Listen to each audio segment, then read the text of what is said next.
O Supremo Tribunal Federal decidiu que a lei da ficha limpa só vale a partir das eleições municipais de 2012. Políticos barrados no último pleito vão assumir os mandatos. Boa noite para você em Brasília, Heraldo Pereira. A decisão foi corajosa. Num primeiro momento ela aparece até que ela afronta uma vontade popular muito legítima, como a gente disse no começo do jornal, que quer mais moralidade de quem é eleito para cargos públicos. Eu diria que o Supremo botou os pingos nos is. Boa noite, William. Boa noite a você que nos assiste no Jornal da Globo. A nossa Corte Constitucional teve hoje um debate jurídico de conteúdo, daqueles que realmente interessam. A discussão não é de futebol, de torcida, de preferência, é de direito, é séria. Vamos a ela. Partiu-se de um caso individual de um candidato mineiro a deputado, Leonídio Bolsas, impugnado por uma condenação por improbidade administrativa. O problema é que a lei da ficha limpa, que o barrou, foi feita no mesmo ano da eleição. A Constituição Federal proíbe isso expressamente. A Constituição não pode ser desrespeitada por ninguém, muito menos pelos que fazem leis, segundo o Supremo.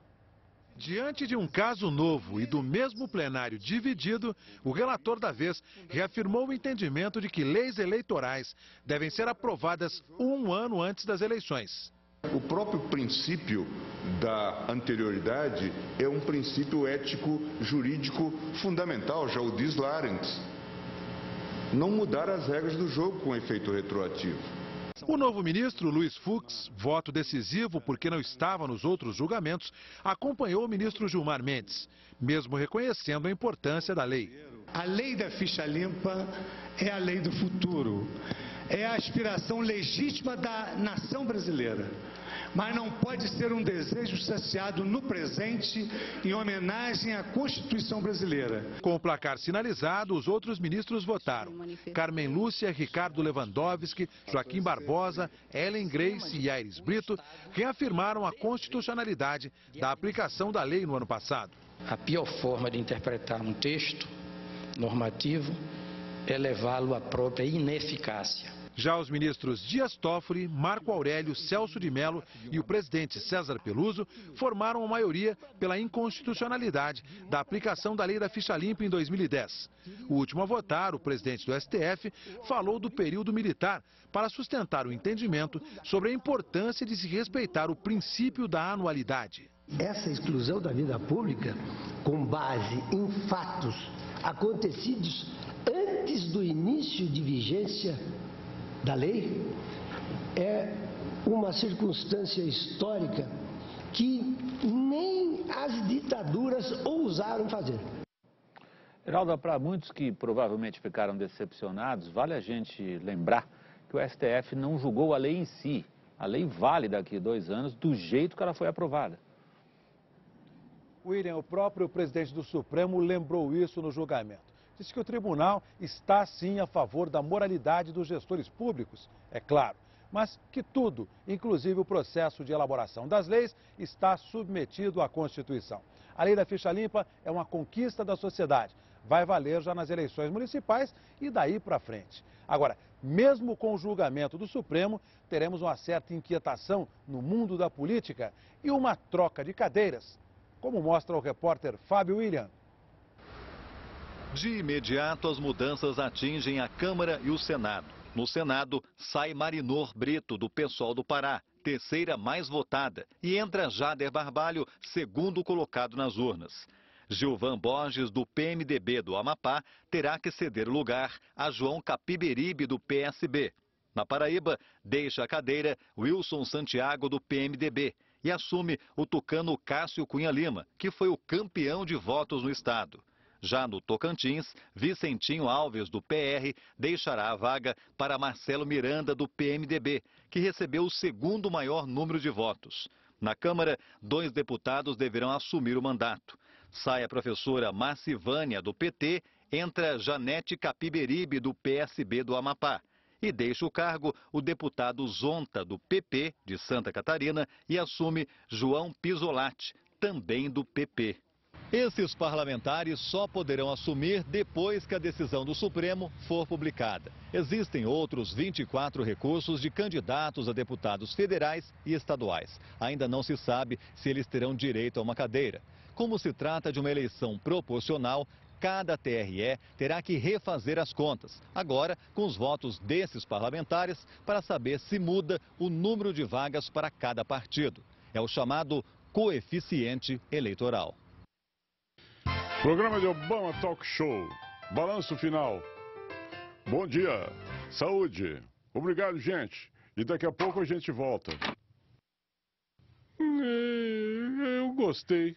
E ela mudou o cabelo também, que nem eu. Eu também gostei. E ele é mulatinho também, que nem eu. Eu gostei. Ele gostou do pão de queijo também, que nem eu. Eu gostei. Ele se veste bem também, que nem eu. Eu gostei. Ele tem família grande também, que nem eu. Eu gostei. Porque eu tô convencido de que nunca antes na história desse país sentiram tanto a minha falta, que nem eu. Não brinco mais, não brinco mais. Imagens das câmeras de segurança de uma lotérica assaltada hoje em São Paulo podem ajudar a identificar os ladrões que mataram 2 clientes. Quarta-feira, dia de muitas apostas para a Mega Sena. Dia escolhido por assaltantes para invadir esta casa lotérica da Zona Sul de São Paulo. 2 deles estão no fim da fila, de boné. O terceiro entra e quebra uma das câmeras. É possível ver parte do rosto dele. Outro equipamento continua a gravar o roubo. Um ladrão vai para trás do balcão e pega o dinheiro. Do outro lado, o homem de camisa branca está armado e luta com o assaltante. Logo depois, ele e um cliente caem baleados. O homem armado que reagiu é o policial aposentado José Carlos Ribeiro, de 68 anos. Segundo testemunhas, ele deu voz de prisão para os ladrões, mas não chegou a atirar. Um assaltante que estava na frente da lotérica disparou várias vezes e acertou o policial e outro cliente. Os 2 morreram. A lotérica tem sido alvo constante dos ladrões. Nem as câmeras de segurança conseguem intimidar os bandidos. Só nos últimos 2 anos aconteceram pelo menos 10 assaltos. Pelo tempo que eu moro nessa região, eu já presenciei 8 assaltos. Inclusive com o antigo dono que vendeu porque não aguentava mais. Os assaltantes fugiram sem levar o dinheiro. Peritos recolheram digitais dos criminosos deixadas nas câmeras de segurança e também no boné de um deles. E no Amazonas, uma câmera de segurança flagrou um adolescente sendo baleado a queima-roupa por policiais. As imagens são fortes. O adolescente de 14 anos é cercado pelos homens da Força Tática na periferia de Manaus. Em menos de 1 minuto, ele aparece sozinho com um soldado. É esse policial que vai atirar. O garoto está desarmado e não tem para onde fugir. Quando ele abaixa a cabeça, é alvo da covardia. O disparo atinge o pulmão do menino, que ainda consegue ficar de pé. Uma câmera de segurança acompanha a ação. A partir desse momento, só é possível ver um disparo, mas a Procuradoria afirma que foram 5. De acordo com o procurador, o menino só não foi executado ali mesmo, porque outro policial o impediu. Agora veja o que o soldado Rosivaldo de Souza Pereira registrou no boletim de ocorrência. Foi comunicado pelo policial que quando a guarnição chegou ao local, foi recebida a tiros e, para se defender, os policiais reagiram e atingiram o elemento. O crime aconteceu em agosto, mas só no mês passado chegou ao conhecimento dos procuradores. Assim que recebeu a denúncia, no final do mês de fevereiro, o Ministério Público do Amazonas confirmou que a vítima não tem antecedentes criminais. O órgão começou a investigar o caso em sigilo para evitar represálias. A família do adolescente foi incluída em um programa de proteção a testemunhas. A denúncia também chegou ao comando da PM, mas ficou parada na gaveta do comandante da corporação, Dan Câmara. A gente estava aguardando que o comandante cumprisse a ordem que eu emiti para ele. Eu já poderia processá-lo por 3 crimes: desobediência, prevaricação e improbidade administrativa.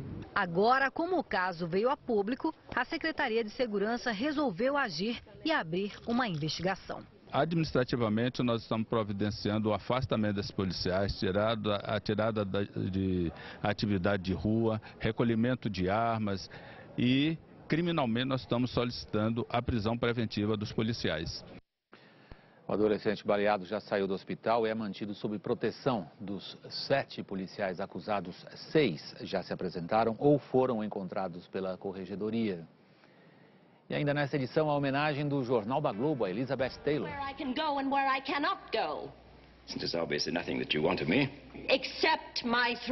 E já no próximo bloco, a queda do primeiro-ministro português.